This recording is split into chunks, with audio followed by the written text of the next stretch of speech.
দায়িত্বে আছেন এবং যিনি একনিষ্ঠভাবে মানুষের মান অধিকার নিয়ে যে কথা বলেন, ওনাকে আমি প্রথমেই অতীন্দ্র ঘোষ মহাশয়কে আমি নমস্কার জানাচ্ছি। আমি জানাচ্ছি আমার প্রিয় বন্ধু শ্যামল ব্যানার্জি মহাশয়, উনি সাংবাদিকতা করেন, আমার দীর্ঘদিনের বন্ধু।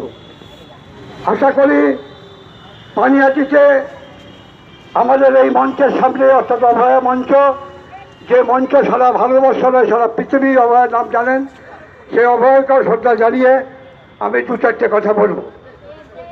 বিভিন্ন বক্তা আপনার সামনে বলেছেন প্রতিবন্ধী ভাই বোন।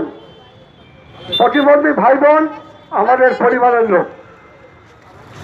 সংবিধানে আমরা যেমন একটা ইলেকশনে একটা ভোট দিই, আমার প্রতিবন্ধী ভাইরাও কিন্তু ভোট দেয়। এ কথা নির্বাচিত প্রত্যেকটা সদস্য মনে রাখা দরকার।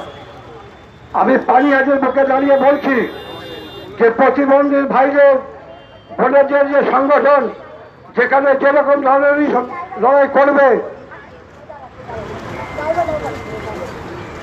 আমি ন্যাশনাল হিউম্যান রাইটসের প্রতিষ্ঠাতা সভাপতি অমিত সেনগুপ্ত আপনাদের সঙ্গে থাকব।